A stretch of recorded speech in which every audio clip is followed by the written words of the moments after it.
ભાણવડ ખાતે આખલાનો આતંક જોવા મળ્યો છે। વિગતો દ્વારકાથી મળી છે, જ્યાં ભાણવડમાં આખલાનો આતંક યથાવત રીતે જોવા મળ્યો છે। રણજીતપરામાં આખલા યુદ્ધે ચડતા રાહદારીઓમાં એકાએક ભય જોવા મળ્યો છે। તો હાઈસ્કૂલ ચોક પાસે આખલા યુદ્ધથી બાળકોમાં પણ ડરનો માહોલ જોવા મળ્યો છે। તંત્ર રખડતા પશુઓને પાંજરે પૂરે તેવી સ્થાનિકો દ્વારા માંગ ઉઠી રહી છે। અનેક વખત લોકો આખલાના અડફેટે ચડ્યા છતાં પણ તંત્ર પોતાનું મૌન તોડી નથી રહ્યું।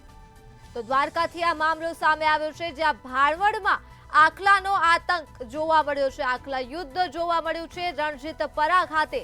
ત્યારે આખલા યુદ્ધ ચડતા જ રાહદારીઓમાં પણ ભય જોવા મળ્યો, એક ફફડાટ જોવા મળ્યો। હાઈસ્કૂલ ચોક પાસે જ આખલા યુદ્ધ થયું હતું, જેને લઈ બાળકોમાં પણ ભય જોવા મળી રહ્યો છે। ત્યારે તંત્ર રખડતા પશુઓને પાંજરે પૂરે તેવી સ્થાનિકોએ એક માંગ ઉઠાવી છે। અનેક વખત લોકો આખલાની અડફેટે ચડ્યા છે, છતાં પણ તંત્ર પોતાની ચુપ્પી તોડી નથી રહ્યું।